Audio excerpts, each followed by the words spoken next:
Өскемен, Ваня. Атым Өскемен, ой, атым Ваня, Өскеменде келгем. Атын Өскемен ба? Жас нешеде? 13-те. 13-те? Иә. Сен патриоттық өлең таңдапсың, иә? Оған не түрткі болды?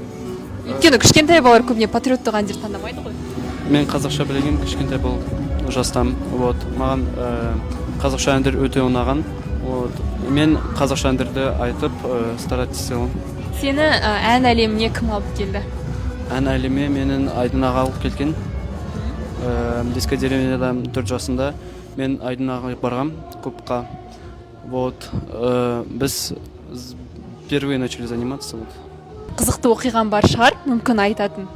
Бар, мен қада поездға отырғам, мен қорқам болғам. Вот, мен Астанаға келгем, вообще шок болғам, менде красиво болған. Вот, сосын мен начал переживать, мен финалға қойды, өтем ба жоқ па деп. Вот, сосын мен келгем, вроде бәрі жақсы болды. Сен күшті айттың әнді, бізге ұнады. Содан кейін сен Астанаға алғаш рет келіп тұрсың, иә? Бірінші рет, Не ұнады саған? Сендер қаланы көрдіңдер, музейге бардыңдар, бәйтерекке бардыңдар, кеше мотивациялық кездесулер өтті, иә? Иә. Маған өте ұнады. Нақты не есіңде қалды? Блогерлар. Ау? Блогерлар. Иә, қандай блогерлар? Білмеймін, атын біліп кетейін. Нагимуша? Иә, Нагимуша. Қандай арман бар? Певцом стать. Әнші. Әнші бол, танымал әнші бол, қазақстандық, әлемдік. Әлемдік. Әлемдік.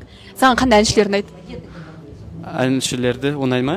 Нравится. Бәрі маған ұнайды. Қайрат Нұртас, сосын Ибрагим.